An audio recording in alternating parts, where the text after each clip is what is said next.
जय गुरुदेव, प्रणाम। अंतर्राष्ट्रीय योग दिवस पर आपका स्वागत है। आप सबको इसकी ढेर सारी शुभकामनाएं। सद्गुरु परम पूज्य बाबा जय गुरुदेव जी महाराज के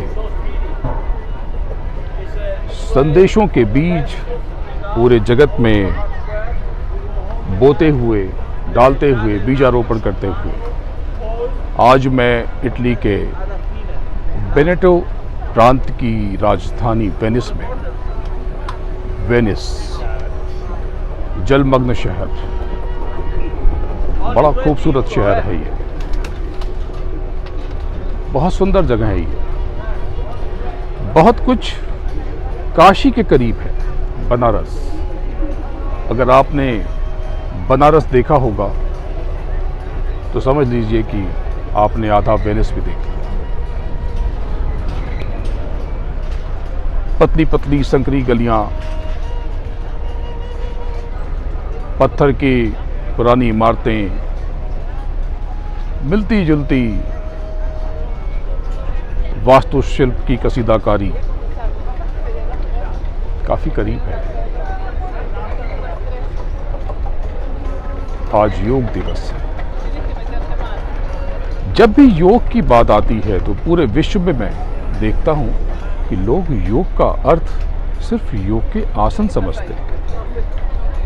ये बहुत बड़ी भूल है। योग का अर्थ योगासन ही हरगिज नहीं है।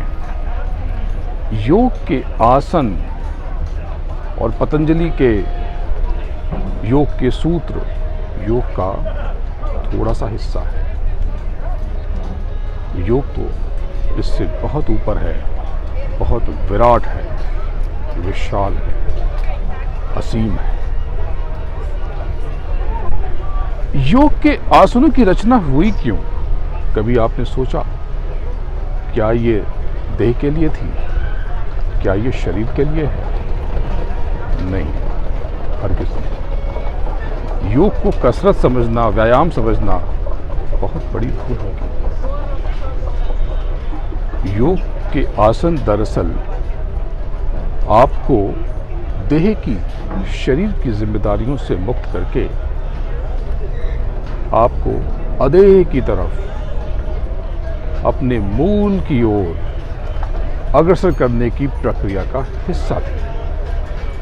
पर कालांतर में हमने योग को कुछ और समझ लिया, अर्थ का अनर्थ कर दिया।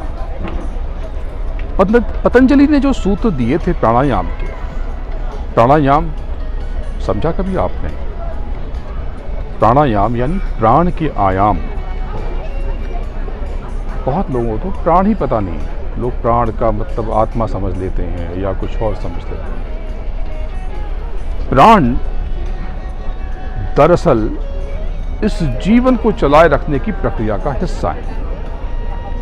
शरीर में एक प्राण नहीं होते, शरीर में 10 प्राण होते।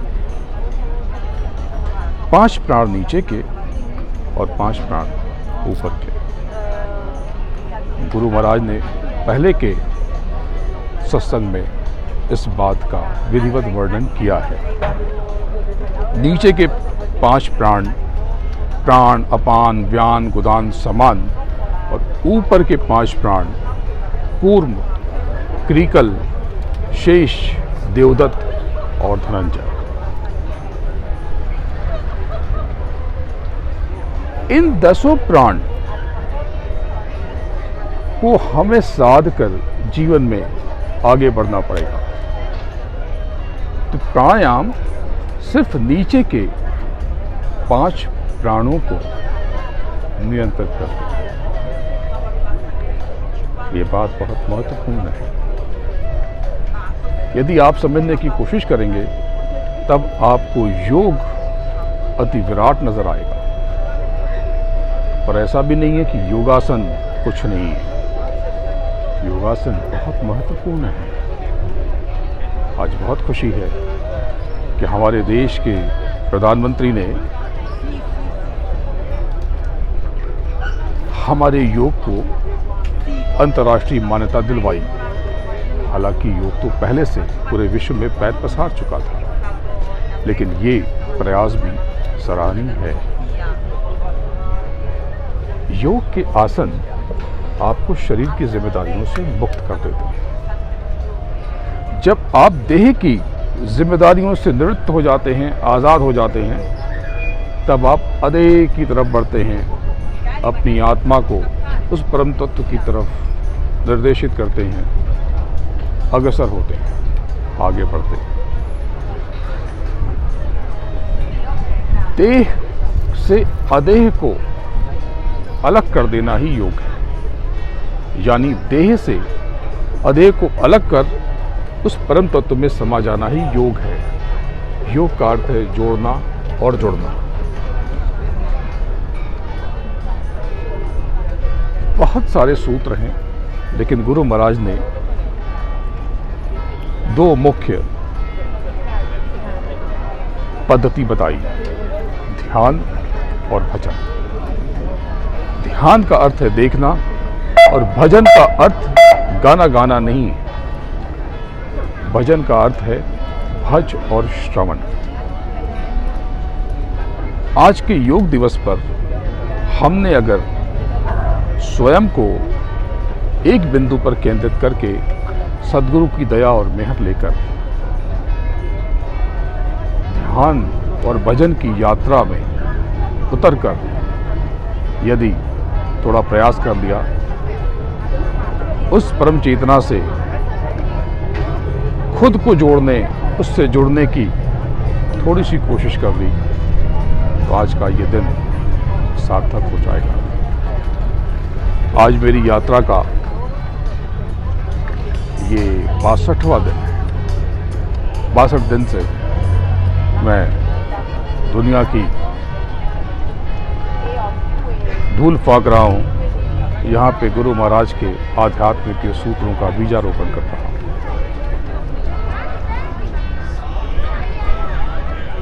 ध्यान और भजन में उतरने के लिए समर्पण जरूरी है।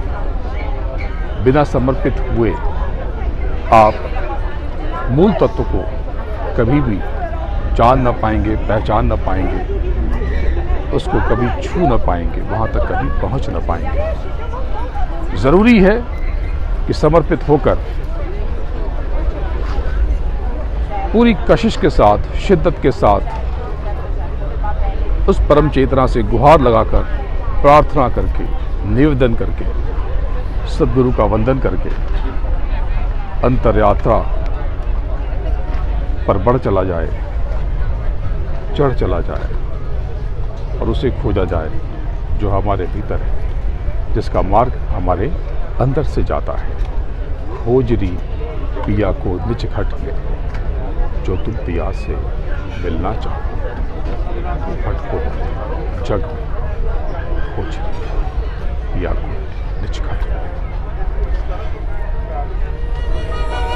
आप सबको और आपकी जीवात्मा को प्रणाम करता हूँ।